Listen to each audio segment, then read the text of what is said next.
안녕하세요. 문화적 심리학통일연구소장 심리학자 신빈석입니다. 자, 요즘 봄을 상징하는 벚꽃이 거의 다 많이 피기 시작했습니다.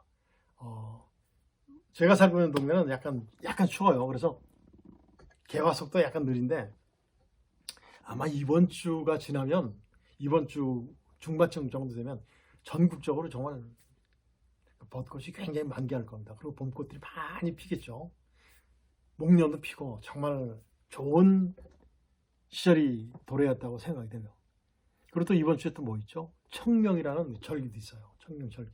청명은 바로 이제 봄이 무르익는다는 그런 뜻도 포함됩니다. 그래서 청명이라는 것도 이번 주에 있어요. 그래서 정말 멋진 4월이 열리지 않겠는가라는 생각이 듭니다. 그런데 남과 북이 계속해서 극한상황으로 가고 있어요. 우리는 지금 안보 불감증 같은 것이 있거든요. 정말 무감각증 같은 것이 있어요. 그래서 제가 오늘 아침에 산책 운동을 갔다가 이런 생각을 해봤어요. 정말 김정은의 실수로 만일에 핵이 만일 발사됐다 하면 어떻게 될까라는 굉장히 참담한 생각을 해봤었습니다. 우리나라 특히 작년 1년 됐죠. 러시아가 우크라이나를 침공했을 때 우크라이나 피난민들은 어때요? 우리도 겪었죠. 6.25. 저는 안 겪었습니다. 못 겪었어요. 전쟁 끝나고 몇 년 있다 태어났으니까. 아마 그런 참상들이 생각해 봤을 때 상상을 하기도 힘듭니다. 그런데 만일에 남북 상황이라면 이 중심이 작거든요. 한반도로 중심이 작아. 그래서 정말 비참하게 우리 남북한 주민들 움직이지도 못한 상태에서 죽음을 초래할 수도 있는 상황이 나올 수도 있어요. 이런 걸 놓고 봤을 때 정말 아주 전쟁이라면 안 되겠다. 정말 절대우위의 안보태세가 필요하다는 생각을 해봤고 그런 결론을 얻었습니다. 그래서 현재 벌어지고 있는 남북한의 극한 상황이 어떤 결과를 가져올 것인가에 대해서 한번 제가 가정한 대로 여러분들께 말씀드리겠습니다. 먼저 상황 분석을 해야 되겠죠. 대한민국 상황은 어때요? 우리 한국의 상황은 한국과 미국이 지난 3월 13일서부터 23일까지 자유의 방패 연습이 이루어졌죠. 그 다음에 끝나면서부터 이제 대규모 상륙훈련인 쌍용훈련이 실시되고 있습니다. 쌍용훈련, 대규모 상륙훈련은 전시를 가정해서 북한 상륙하는 거예요. 접수하는 그런 훈련이죠.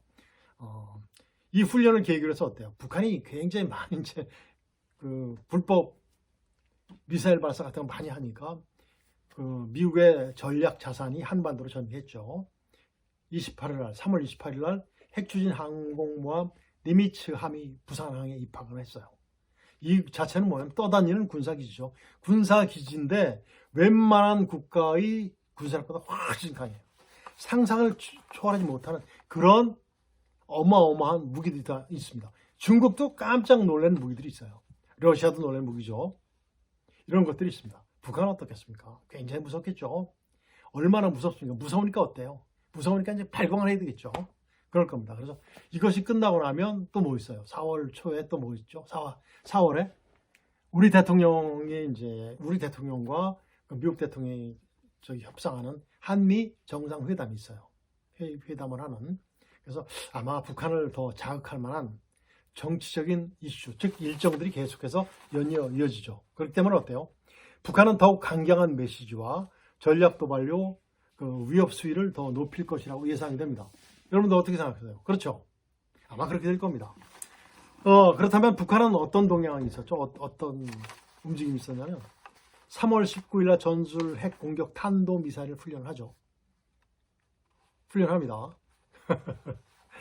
그런데 이제 약간 작은 규모의 군사 병력들이 동원되니까 우리 합참에서 분석할 때는 군단급 훈련 정도가 돼야 되는데 좀 작지 않은가라는 보여주기 위한 훈련이 아닌가라고 분석을 했었어요. 이런 것들. 그 다음에 3월 21일서부터 23일까지 어떤 거 있었죠?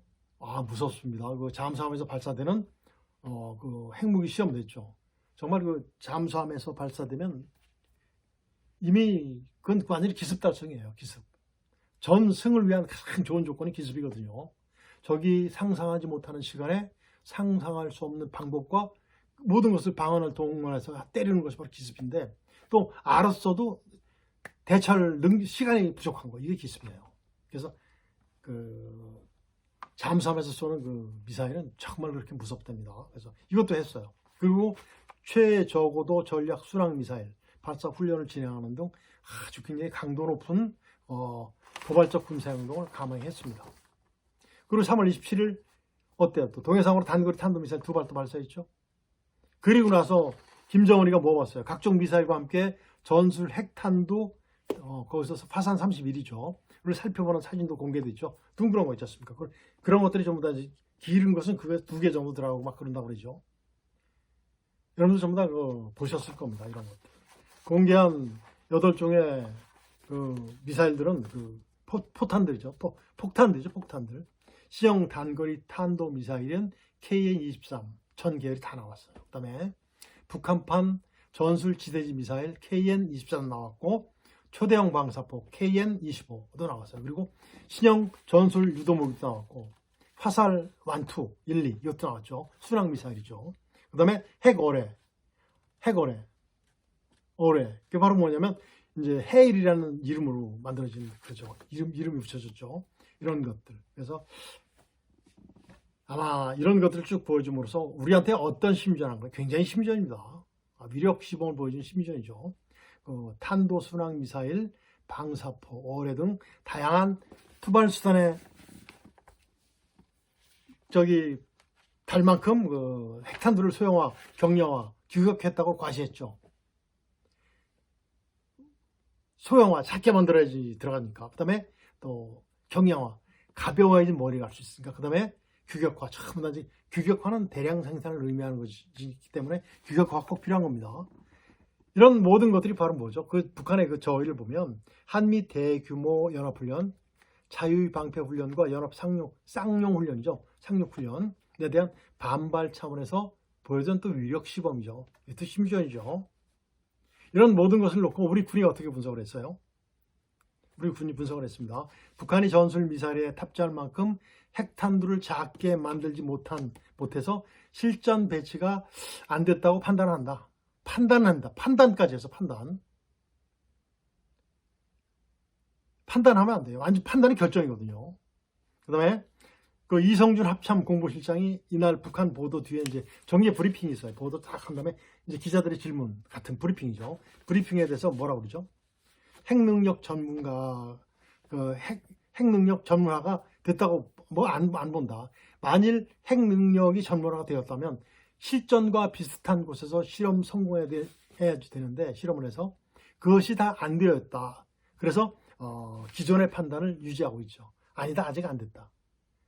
이렇게 보고 있습니다. 그리고 아직도 이런 식으로 판단했어요. 아직도 북한의 능력을 어떻게 했어요? 폄하했죠. 군의 정보 능력과 안보 태세를 다시 한번 의심하지 않을 수가 없어. 왜 이렇게 분석하는지 모르겠어요. 적을 판단할 때는 적의 가장 최대한 맥시멈이면 맥시멈 최대한 능력을 놓고 판단해 줘야 돼요. 제가 말씀드렸지 않습니까? 남북 심리전이 한참 이었을 때 적 방송 능력 판단할 때 어느 지점에서는 1시간, 어느 지점에서는 23시간, 평균 몇 시간이에요. 산수평은 안 통합니다. 최고 많이 한 시간이 평균 시간입니다. 그들의 의지이기 때문에 그래요. 그런 식으로 분석을 해줘서 우리가 대처를 하다 보니까 어떻게 됐습니까? 1990년대 후반서부터는 완전히 북한이 항복했잖아요. 심리전으로 완전히 항복했잖아요. 그래서 2004년도에 우리 심리전장이 전부 다 무너뜨리게 하는 그런 결론까지 초래했잖아요. 이런 식으로 분석을 해야 되는데 뭡니까? 북한을 전번 정권에서 어떻게 했어요? 대통령 입에 맞게 국민들 기만하고 김정은이한테 잘 보이려고 이런 식의 분석만 했잖아요. 아직도 이따위의 분석을 하고 있어요. 불복을 입고서 국민의 혈세를 만들어준 국민의 생명과 자산을 보호할 수 있는 그 특권을 가지고 아직도 이따로 분석을 하고 있습니다. 적을 아주 불리하게 적을 불리하게 판단해 주는 것은 대통령한테 이거 하는 거예요. 짜오하는 거예요. 아부하는 겁니다. 아부. 그리고 국민이 기만하는 거예요. 적에 최대한 능력을 해줘야 되겠죠. 없는 것을 있게 만든. 지금 여태까지 보십시오. 그런 식으로 분석한 결과가 어떻게 됐습니까? 북한의 미사일 능력과 미사일 능력이 완전히 확충됐죠. 핵 개발 능력이 완전히 갖춰져 있잖아요. 미국 본토까지 들어가잖아요. 미사일이. 미국 어떻게 한다고 그래, 미국. 동부 해안, 서부 해안에 전부 다 그 미사일, 북한 미사일 방어체계 만든다고 하지 않습니까? 누구 잘못이에요? 누구 잘못이에요? 누구의 저의예요? 김정은이 저희가 맞아 떨어진 거죠. 그걸 누가 거기서 부안해동했죠? 전번 정권에서 그랬지 않습니까? 그 정권 밑에 있던 그 하수인들이 전부 어떻게 했어요? 그걸 이따구로 분석을 했습니다. 이따구로. 말이 됩니까? 안 되죠. 지금 정신 좀 똑바로 좀 차리십시오. 북한의 대남 심리 어떻습니까? 대내 선종하고 있어요. 대내 선동. 뭐예요? 각종 핵 훈련으로 뭐예요? 동방 핵 강국이라는 강대국 의식을 주민들에게 어떻게 해요? 선전과 선동을 해서 아주 고양시켰어요. 완전히. 그 다음에 어떻게 됐어요? 주민 중에서는 누구한테 하죠? 주민들 중에서는 누구한테 해요? 청년 세대한테 합니다. 그러니까 어떻게 돼요? 남조선 괴뢰와 미국이 우리를 공격할지 모르니까 우리는 어떻게 된다? 전부 다 140만 명이 자원 입대하잖아요. 이런 현상까지 만들어내요. 대내 선동으로. 그리고 화성 31의 실물을 공개한 다음에 북한은 어떻게? 김정은이 뭐예요? 중국과 밀착을 강화하는 한편 대내적으로는 어때요? 주민들한테 반미의식을 굉장히 고조시켰죠. 그러면서 또 용어도 바꿨어요. 우리를 대남 남측을 적으로 규정했던 곳은 한 발 더 나갔죠. 한 발 더 나간 정도가 아닙니다. 대남 대결전이라고 표현했어요. 이게 이제 북한 주민들을 완전히 결집시키는 거죠. 대남 적개심을 고취시키고 내부 결속을 강화하는 의도에서 만들어진 겁니다. 어떻게 됐어요? 대외 심리전은. 또 대남 심리는 어떻게 만들었습니까? 공개하는 각종 핵무기 이름이 어떻게 됐어요? 핵 강대국의 국가 이미지를 그대로 반영하죠. 좀 전에 말씀드렸던 순항미사일 화살 1, 2, 1, 2. 그 다음에 어뢰를 뭐라고 그랬죠? 해일 무섭지 않습니까? 해일. 이런 식으로 붙였어요. 이거 선전선동의 맥락에서 전부 다 그대로 적용을 했습니다. 그 다음에 화성 31의 실물을 공개한 다음에 북한과 그 중국에 이렇게 밀착된 것을 과시했는데 어떻게 되는 거예요? 우리는 중국과 밀착돼 있다. 그렇죠. 그러면서 남남 갈등도 유도하죠. 좌파 세력에 대한 반미의식을 고조시키죠. 봐라. 북한이 저런데 더 계속해서 더 도발하고 그럴 건데 북한과 평화협정을 맺어야 되지 않는가. 어느 곳에서 어느 단체들이 와서 시위를 하고 있더라고요. 시위를 하고 있는 장면도 있었어요. 최근에. 정신이 나간 겁니까? 있는 겁니까? 없는 겁니까? 그 사람들 한국 사람들이에요. 정말 무섭죠. 이런 것들이 이제 최근까지 그 북한에서 했던 그 대내외 심리전이라고 볼 수 있죠. 그래서 아마 이런 상황이 더 지속된다면 이후 상황이 어떻게 나올까 한번 가정을 해봤습니다. 그래서 김정은을 분석해 보니까 김정은의 북한 장악 능력이 아직까지는 완전하지 못하다는 것이 증명이 됐죠. 인권 유린상을 보면 나타납니다. 어린 아이들까지 총살시키잖아요. 말이 됩니까? 말 안 되면 쏴시키는 거예요. 인권이 없는 거예요. 이런 것들이 있어요. 그리고 4대 세습에 대한 약간 의구심 같은 것이 있는 것 같아요. 그러면서 요즘 그 4대 세습의 결정권의 선택은 저기 김정은 와이프한테 있다. 뭐 이런 얘기들이 막 나와요. 이런 것들. 그다음에 이제 그 북한 동포들, 우리 주민들, 우리 동포들한테 그 왜 기본 계층과 북한이 얘기한 적대 계층이기 때문에 다 지지를 못 받는 그런 것까지도 있어요. 그런 느낌도 있습니다. 그리고 이제 경제 상황 그 악화에 대한 해결의 빌미로 기습 도발의 가능성도 있습니다. 기습 도발. 남조선 주민들을 해방시키기 위해서는 도발해야 된다. 뭐 이런 것들이죠. 또 어떻게 됐어요? 또 러시아에게 용병팔이 하죠. 용병팔이 해가지고 돈 받고서 이제 뭐 하는 거예요? 김정은이가 저기 정권 유지 차원에서 우리 북한 동포들 갖다가 총알 바지로 내보내잖아요.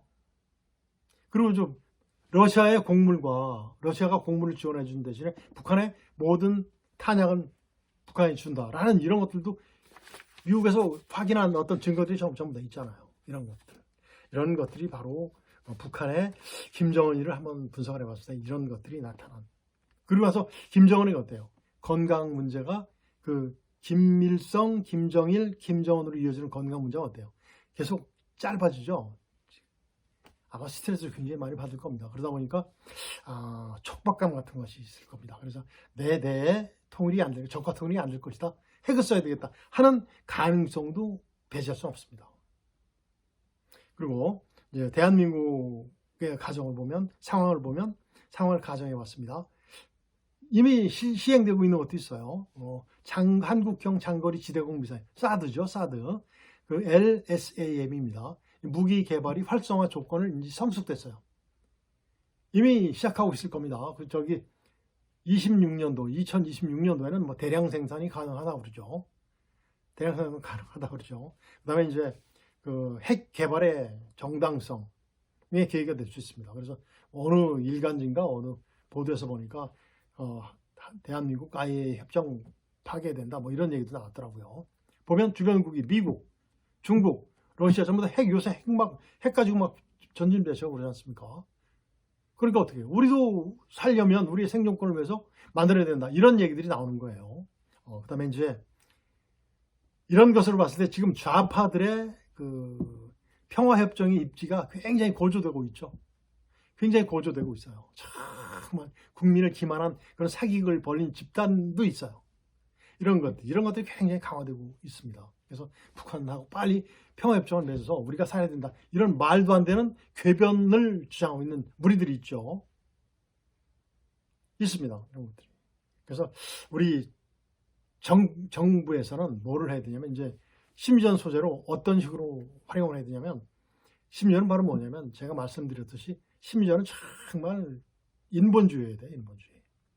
살인의 검이 아니라 활인의 검이 돼야 돼요. 사람을 살리는, 인권을 살리는 그런 검이 돼야 됩니다. 그래서 어떻게 해야 되죠? 소재로 그 사실과 진실의 기초를 물론 해야 되겠죠. 그 다음에 이제 여기서 가장 중요한 것이 이제 북한 의용군 러시아 용병이죠, 용병. 김정은 정권 유지를 위한 북한 동포, 내 동포들 목숨팔이에요, 목숨팔이. 그리고 또 뭐 있죠? 우크라이나를 침공한 러시아가 북한에 식량을 제공하는 대가로 북한은 탄약을 공급받는 이런 실상들을 추진하고 있는 모든 것들 국민들께 공개해야 됩니다. 대한민국 국민들께 공개하면 북한은 다 들어가야 돼 있어요. 100%. 북한은 보고 있다고 그랬죠. 그 다음에 인권 유린상. 북한 주민들의 참상 있지 않습니까? 이제는 만나러 갑니다. 그분들이 주장하는 말보다도 더 심했어요. 정말 심한 상들이 있잖아요. 왜 그걸 비밀로 유지합니까? 정말 도저히 이해가 안 되는. 우리 국정원에서 왜 그런 것을 비밀로 유지하고 있어요? 누구를 보호해주게? 김정은을 보호해주기 위해서 정말 바보 같은 짓 아니에요? 이런 건 국민들께 즉각 실시간대로 공개해줘야 돼요. 거기 생각지도 못하는 생각을 완전 어른이 아닌 어린아이한테 총살하는 장면도 있잖아요. 말이 됩니까? 이런 상들을 국민들께 공개하면 북한으로 가는 겁니다. 그럼 북한 주민들이 보면 어때요? 김정은과 모든 북한 주민들, 김정은과 북한군 우리 동포예요. 그를 분리시켜야 될 거 아닙니까? 그래야지 남북 통일이 되었을 때 정말 자유민주주의에 대한 우리 민족에 대한 어떤 유구한 어떤 그런 심오한 어떤 그런 뜻에 대한 어떤 문화적 충격이 적게 할 수 있어요. 이런 방법들이 바로 심리전 소재로 활용이 돼야 됩니다. 오늘은 정말 안타까운 일이 있어서 전번 시간에 이어서 정말 북한의 극한 상황이 어떤 결과를 초래할 것이다를 한번 가정하면서 여러분들께 말씀드렸습니다. 오늘은 여기서 마치도록 하겠습니다. 안녕히 계십시오.